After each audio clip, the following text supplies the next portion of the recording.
પશ્ચિમ બંગાળમાં મહિલા ડોક્ટર સાથે બનેલ ઘટનાના વિરોધમાં ખેડા જિલ્લાના મહિલા મોરચા દ્વારા માઉન્ટ કેન્ડલ માર્ચ રેલી યોજવામાં આવી। પશ્ચિમ બંગાળમાં મહિલા ડોક્ટર સાથે બનેલ ઘટનાના વિરોધમાં ખેડા મહિલા મોરચા દ્વારા તાલુકા પ્રમુખ અમિતાબેન પટેલના સહયોગથી માઉન્ટ કેન્ડલ માર્ચ રેલી યોજવામાં આવી। પશ્ચિમ બંગાળમાં મહિલા ડોક્ટર પર દુષ્કર્મ અને હત્યાની નિંદા કરવા માટે જિલ્લા મોરચા પ્રમુખ નલિનીબેન પટેલની ઉપસ્થિતિમાં વસો તાલુકાના અલિન્દ્રા ગામમાં તાલુકા પ્રમુખ અમિતાબેન પટેલના સુંદર સહયોગથી માઉન્ટ કેન્ડલ માર્ચ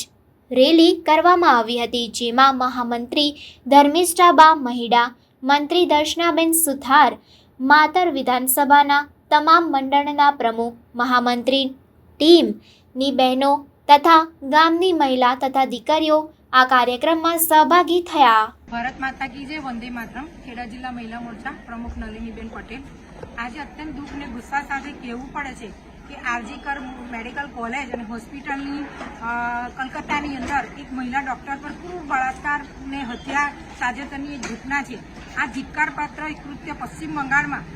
મહિલાઓની સુરક્ષા ગંભીર બેદરકારીને પ્રકાશિત કરે છે અને આ ઘટના માટે તાત્કાલિક કાર્યવાહીની અમે સૌ મહિલા મોરચાની બહેન અને તમામ આ ગામની મહિલાઓ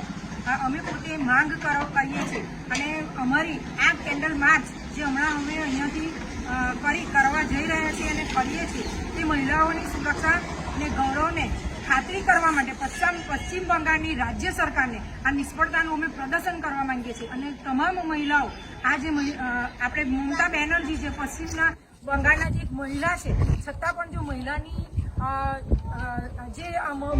જે બળતરા છે અને જે એની જે થઈ રહ્યું છે અને જે બધું એને સમજવા માંગતી નથી, મહિલાની પીડા શું છે એ સમજવા નહીં માંગતી, એના માટે અમે મમતા બેનર્જીનો બહિષ્કાર કરીએ છીએ અને એને ધિક્કારને પાત્ર કહીએ છીએ અને હજુ પણ અમે આના માટે આગળ લડત અમે અમારી મહિલાઓ ચાલુ જ રાખીશું। એટલે એમને રાજ્ય સરકારે, પશ્ચિમ બંગાળની રાજ્ય સરકારે આ એક શરમજનક ઘટના એમના માટે છે એમને સ્વીકારવું પડશે અને એના માટે એને માફી માંગી અને એને કામ પૂરું કરી આપવું પડશે। ભારત માતા કી જય, વંદે માતરમ।